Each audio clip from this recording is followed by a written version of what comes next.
topou bater um papo comigo essa semana foi o artista plástico Fernando Duarte. Nascido no Piauí e abraçado, adotado por Pernambuco. Fernando, que bom te receber aqui. Prazer, estou aqui para tentar ver a dinâmica do programa, que é maravilhoso esse programa, viu? É uma coisa... Assisti alguns programas antes de vir que eu adorei.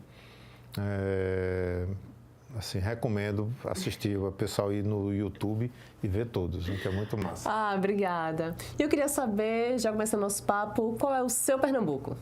O meu Pernambuco é um todo. Eu nasci no Piauí e moro aqui em Pernambuco desde 66, morei em Bairro Novo, em Olinda. E tenho uma admiração, uma paixão muito forte pela cultura pernambucana, pela arte, dada a sua potência, a sua densidade, aquela coisa de que a gente faz a brincadeira para a gente mesmo. A gente não é uma autorreferência, mas não tem... Eu acho que Pernambuco tem menos capas. Sim. Pernambuco é mais aberto, se mostra mais. E a qualidade do que é produzido aqui. Então, eu tenho para mim, esse é o meu grande Pernambuco. Essa ideia dessa força, dessa potência. Isso eu estou falando da vanguarda e estou falando do mais humilde que se diz artista. Estou falando... e no meio aí tudo cabe, sabe? Isso eu estou falando também de todas as artes. Nós somos plurais e tem um grande problema, né, nessa questão que às vezes a pessoa diz, porque é pernambucano, ultimamente tem dito isso, se dito muito isso, pernambucano é muito convencido, não sei o quê. Eu nunca concordei com isso. Eu acho que nós somos bastante humildes, dada a nossa produção. Sim. De João Cabral de Melo Neto, de Luiz Gonzaga, de Alceu Valença. E o que foi que te trouxe para cá? Assim, como eu tinha te falado, não foi uma estrada, foi uma viagem, né? É uma série de fatores. Meu pai trabalhava no Banco do Brasil, a gente se mudou para João Pessoa, depois a gente veio para cá. E a gente teve muitas andanças, né, nesse meio termo. E eu fui criado, vim para cá muito novo, né, e fui criado no clima lá de Bairro Novo. Então, me trouxe, a minha família é toda do Piauí, eu tenho uma influência muito grande porque a minha mãe era muito ligada com reisado, com essas coisas. Ela não participava, mas era uma grande curtidora. E meu pai era um grande leitor também. Então, assim, essas coisas, quando a gente chegou aqui em Recife, se ampliaram, né? Em Olinda e Recife se ampliaram. Então, me trouxe esse acaso, essa necessidade de trabalho do meu pai, essa coisa normal, comum da migração nordestina, né? Para as capitais, para onde os centros de estudo, né? Fortaleza, Recife, Salvador e mais tarde depois para São Paulo e Rio. E isso foi uma dádiva. Isso é uma dádiva, é um encontro. Eu sou muito orgulhoso de ter chegado aqui. Sua casa sempre foi muito cultural, Fernando? Assim. Você se considera nascido num berço cultural? Sim, mas por vias transversas, né? Assim, eu nunca ouvi meu pai cantando uma música. Em compensação, ouvi milhares de músicas cantadas por minha mãe. Minha mãe não lia tanto, mas meu pai era um leitor, tinha coleções de livros e gostava de ler jornais e revistas. Então, assim, essas questões colocaram para a gente, né, junto com a sensibilidade nossa mesmo, de ser incentivado essa questão de encontrar a arte. Então, a mamãe comprando Gênios da Pintura e a gente olhando cada fascículo, mamãe falando do reisado, a gente indo para o Piauí para assistir o reisado. Então, era um clima, mas ninguém era artista. Ninguém era propriamente artista que dissesse. Então, na minha opinião, na minha própria opinião. A minha família, os meus irmãos, nós construímos uma cultura nossa. A gente era incentivado a isso, mas a gente também construiu.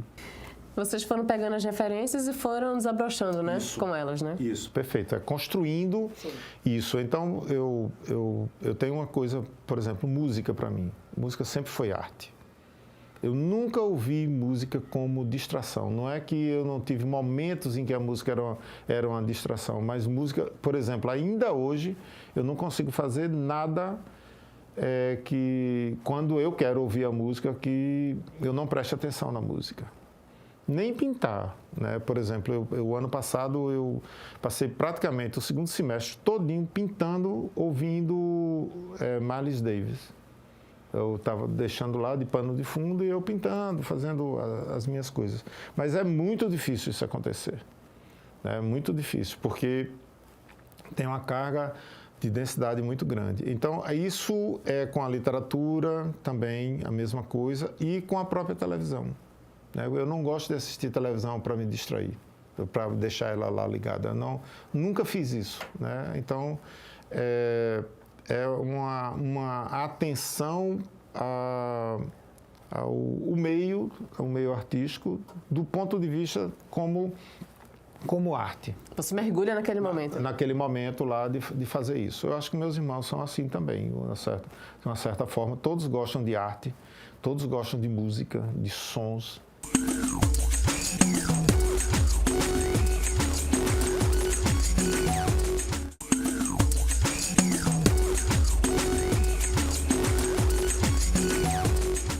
Fernando, quando foi que você teve o start, né, para se tornar um artista plástico? Porque você é formado em engenharia civil, né? Sou formado em engenharia. Foi bancário também, né? Em que momento você entendeu que a arte seria o seu caminho? Num período de férias que eu passei em Picos, eu conheci, que foram vários depois do primeiro, eu conheci um grupo de jovens da minha idade e a gente fez um movimento cultural lá em Picos. Foi muito forte, a gente fez um jornal, a gente fez exposições, a gente fez peças de teatro. E a gente interagia muito e foi um negócio muito rico. E no meio desses nossos colegas tinha um pintor, que era Tácito de Biapina, que é um grande pintor, já falecido, picoense, que morava em Brasília e pintava as paisagens piauienses com os detalhes, uma coisa. E isso fez com que praticamente toda a minha turma, a gente fosse pintar também, né? Porque era um cara importante, tanto na cidade de Picos quanto importante mesmo. É um cara que vivia de arte. Tinha uma influência para você. Influência. Aí a gente pintou. Vários da gente lá, a gente começou a pintar. Mas aí foi uma brincadeira. Eu pintei, fiz umas paisagens que eram uma coisa completamente diferente do que ele fazia. E aí teve um período depois, eu fazendo essas pinturas, minha sogra levou um quadro meu para uma exposição. Ela estava fazendo um curso, ia fazer uma exposição, e lá nessa exposição... Sem pretensão nenhuma. E aí ela levou um quadro, era uma paisagem, e aí as pessoas gostaram, comentaram e tal, aí disse, olha, vai ter um salão de arte lá na FESP. Aí levou um quadro meu e ganhou a menção honrosa. Aí eu cresci. Cresci e disse assim, mas rapaz, foi mesmo e tal. Aí aquilo me deu incentivo e a partir deste momento, foi em 85, eu já pintava desde 75, mas eu pintava esporadicamente e tal. Eu disse, eu quero me dedicar a isso, em artes plásticas. Anteriormente, quando eu era garoto, menino, adolescente, se eu tivesse esse devaneio de ser artista, eu queria escrever, porque era a coisa que era mais, assim, eu diria assim, mais forte em mim, que eram as minhas leituras. Eu li, adolescente, eu li todas as obras de Dostoiévski. Eu lia compulsivamente poesia e tudo, e escrevia poesia e tudo, mas eu tinha uma autocrítica muito grande, ainda tenho, em relação à questão do texto. Então, foi isso. Isso está lembrando que eu já falei da questão da música como arte. né? Eu não toco nenhum instrumento, não sei cantar, não tenho voz, não tenho nada, mas música é uma arte. Então é o seguinte, esse conjunto de artes, eles estão presentes. E eu agora estou no momento de síntese, de juntar tudo, a palavra, a música e a pintura. Como se dissesse, isso para mim agora é uma coisa só. E suas obras, né, são baseadas, né, inspiradas em técnicas de pintura chinesa e japonesa em Nanquim. Sim. Né? Nanquim é uma coisa bem simples. É bem simples. É fuligem de madeira. A principal técnica de conseguir fazer a tinta é pegar uma determinada madeira, não são todas as madeiras, queimar, fazer uma abóbada e a fumaça bater nessa abóbada e sintetizar. Aí você limpa aquilo e transforma. No caso da tinta chinesa, japonesa, aí tem todo um procedimento para fazer isso, é batido e tudo, é feito uns torrões e é feito. E a tinta, o nanquim normalmente era em um bastão, ela era sólida, que você pega a tinta e dilui, bota um pouquinho de água num abrasivozinho, numa pedrinha e ali se transforma em tinta. Esse é o básico. E são técnicas milenares já, né, que eles descobriram, e tem um papel de seda e a própria tinta, essa tinta que é maravilhosa. Por exemplo, tem tintas dessas que é feita com sândalo, então ela tem cheiro, aí tem as qualidades do preto e são milhares de textos sobre isso, milhares de técnicas. E há uma síntese japonesa a partir das técnicas chinesas, né, de pintura, e ela é totalmente diferente da arte ocidental, porque ela tem uma atenção no gesto. O que importa na pintura chinesa ou no sumi-e japonês é o gesto, é o traço, é a energia que você colocou, é a fluidez, é o corte no espaço, é como se você tivesse, eu estou fazendo um gesto aqui para a pessoa entender aonde é que está. Faz uma dança, né? É isso, é o tai chi, são os caminhos das lutas, né, os espadachins, tudo isso é o mesmo caminho. É o mesmo do, como diria, são as coisas de você entender esses movimentos. Aí, deixa eu só dizer uma curiosidade, que é o seguinte, às vezes eu passo uma manhã inteira pintando sumiês.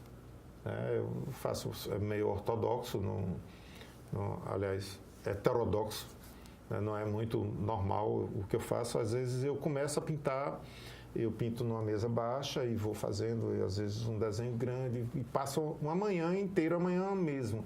3 horas a 4 horas pintando. Quando eu termino, eu estou com mais energia do que quando eu comecei. Estou menos cansado. Queria entender um pouco do seu processo de criação. Vê, eu no princípio, principalmente na pintura, né, eu imaginava sempre uma espécie de um raio, uma espécie de uma inspiração, de uma coisa que me motivava. Evidentemente que no trabalho da pintura, você é obrigado a raciocinar, a fazer outros tipos de raciocínio. Então, mas o que me movia, por exemplo, ao escrever, ou quando eu comecei a fazer música, era mais essa fagulha, esse flash. Tem um flash, existe um flash. Agora, esse flash, às vezes, por exemplo, ao compor um frevo, às vezes me surge uma ideia completa, do começo ao fim. Eu venho aqui, né, e pego aqui e vou descendo até o final. A ideia já vem pronta. Já vem pronta. Às vezes não. Às vezes vem uma parte da ideia pequena e eu tenho que trabalhar o restante, modificar e tal. A mesma coisa no poema. E eu, com o contato do sumi-e e da pintura chinesa, eu passei a executar isso de uma forma quase que instantânea. Eu perdi o meu medo diante de um papel em branco. A pessoa diz assim, Fernando, pinta aí. Na hora, eu não tenho nenhum problema, porque eu sei o que eu vou pintar. Eu não sei o que eu vou pintar, mas eu sei o que eu vou pintar. Eu não tenho mais, eu perdi esse medo, que é um medo que é uma espécie de me desgrudar de qualquer programação exterior ao que eu estou fazendo. Eu estou fazendo, não quero nem saber, eu vou pegar um pincel e vou pintar os meios que eu tiver, dessa forma vai sair isso.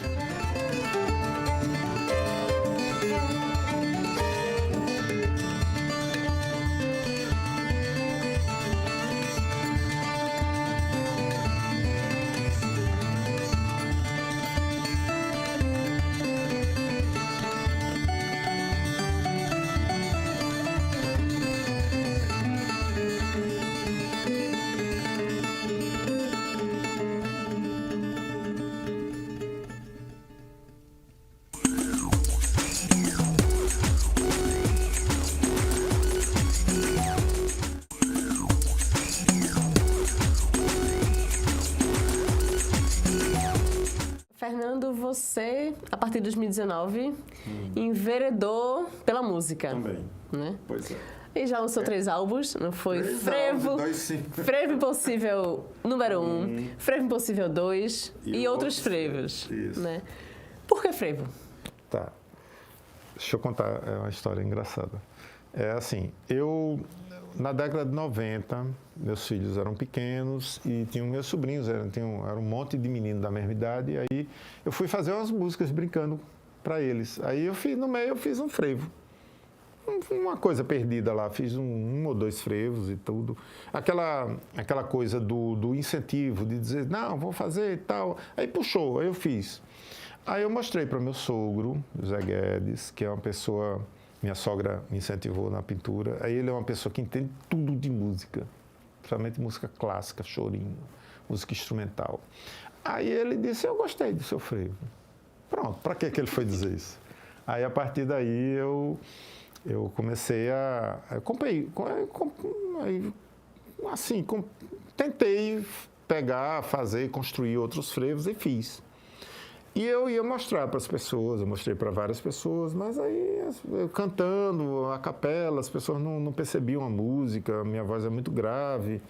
E aí até que um dia foi uma amiga minha, uma poeta, Teresa Benassi, foi no meu ateliê e ela me mostrou um trabalho dela que tinha uma pessoa tocando piano, né? E, assim, tocando piano, e ela estava declamando os poemas dela. E eu disse, quem é essa pessoa que está tocando piano? Ela disse, esse é um grande amigo meu, que morava lá em São Paulo, é daqui de Olinda, e ele está com um estúdio em Ouro Preto. Aí eu disse, ele é maestro e tudo. Aí eu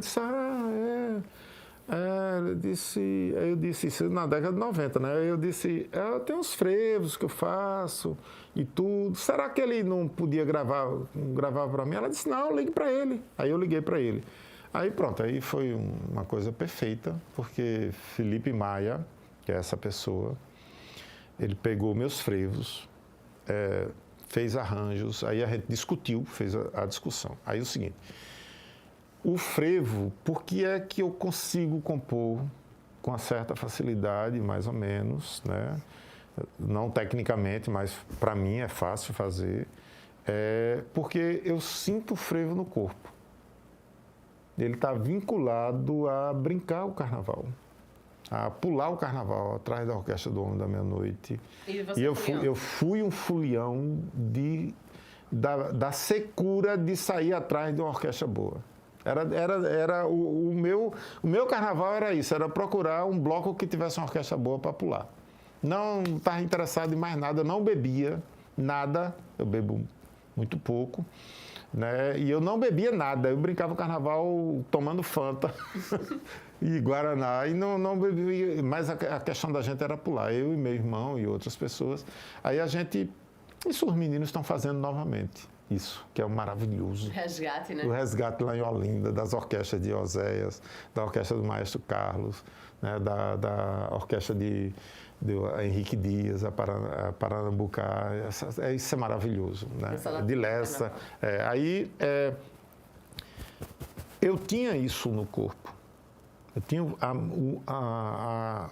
a relação entre o instrumento tocado e o meu corpo e a capacidade de fazer. Aí o seguinte, como teve uma outra coisa discutindo com o Felipe lá, que é o seguinte, eu quero arranjos diferentes, pode ser de outros ritmos, eu quero um frevo bossa, eu quero um frevo lento, eu quero um frevo só de piano, só de violão e tal, e a gente foi fazendo isso programaticamente. Aí tem uma vantagem. Como eu não sou músico nem artista de música, eu pude fazer o que eu quisesse. Pode inventar o quanto quiser. Eu fiz um frevo para os paralelepípedos de Olinda. Por que não? Né? Então tem uma coisa, essa coisa é muito interessante. Aí isso varia dos tempos, e quando eu estou mais incentivado eu faço, mas eu vou fazer o meu 4º disco agora, é o Frevo Impossível 3. A gente já vai começar a fazer. E aí foi toda uma estratégia que eu montei de pegar pessoas mais alternativas, de artistas que eu estava vendo, que estavam vinculados com uma nova pegada do frevo e tudo. É uma coisa maravilhosa, é uma coisa espetacular. Eu estou gostando muito.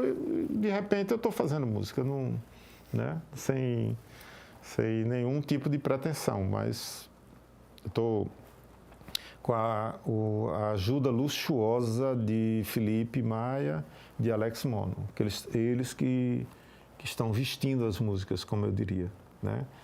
Eles estão deixando mais frevo, né?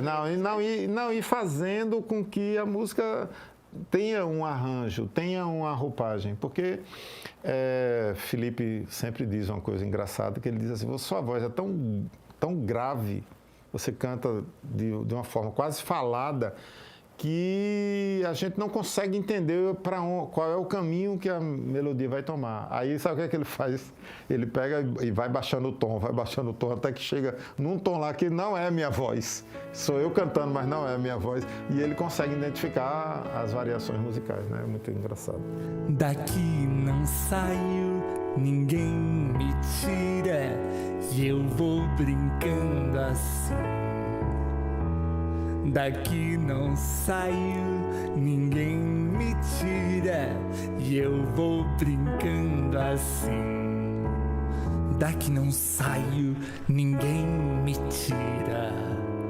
Não haverá qualquer movimento, a vida transcorre em torno dessa mesa. O assunto do dia é nossa fantasia. Vai ter alguma participação nesse novo álbum? Que você pode adiantar, assim? Vai. Maso Melo, Laura Civini, né? São pessoas que eu já convidei para estar...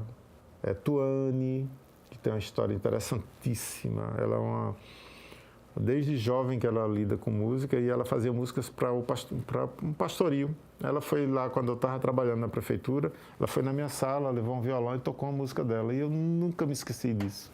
Aí descobri que ela hoje é uma artista, tem disco e tudo, e chamei, ela topou, e outras pessoas. Eu estou chamando devagarinho, né? Estou super contente, vai ficar legal. Esse aqui é meu, eu vou ficar com ele. Né? Claro. E, Fernando, obrigada pelo presente e pela entrevista. Massa. Foi um prazer te receber aqui e volte sempre. Vamos embora, estou à sua disposição. Tá, muito obrigado. Assim, eu vou recomendar novamente, vocês assistam o programa, que é muito arretado.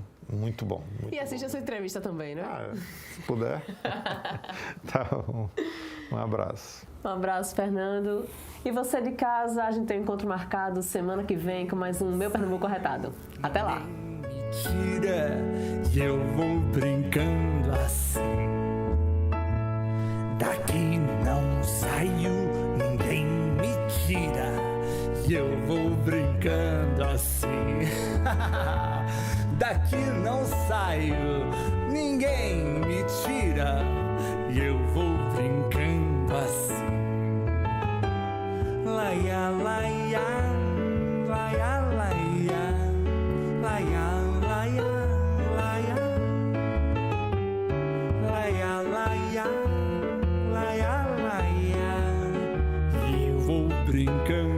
paz.